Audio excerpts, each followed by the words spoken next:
If they get the government back up and running, that would be good. That would help a lot of people.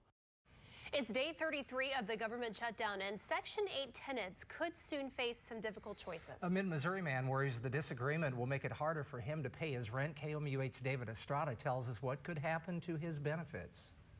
Right now, the Section 8 Housing Choice Voucher Program is only funded until February. If the shutdown continues until March, Evan Turner could lose the portion of his rent the federal government helps him pay.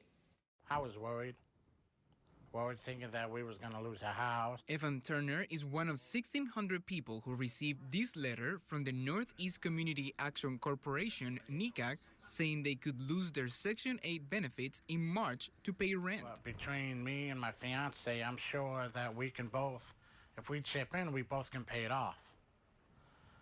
And I don't know about the rest of the months. Housing counselor David Omeralt says Section 8 benefits are essential for clients. I believe all of the families actually that I service and work with in my counties, they just simply could not afford their rent if they didn't receive the assistance that we give them. Omeralt says as long as he remembers, through previous government shutdowns, there has never been an interruption of Section 8 payments. And this is as close as we've come to ever not making a payment. He says even if Section 8 loses funding, beneficiaries wouldn't have to worry about housing as long as they continue to pay their portion of the rent. They shouldn't be kicked out of their houses. And actually, we've sent a letter to the landlords asking both that they just be patient with us, that they would get paid when the government opens back up. But Turner says he would even consider getting a loan to pay all of his rent. If we don't have a house, I certainly can't go and stay with my mom. I know my mom would probably let us, but that would be just a tight squeeze.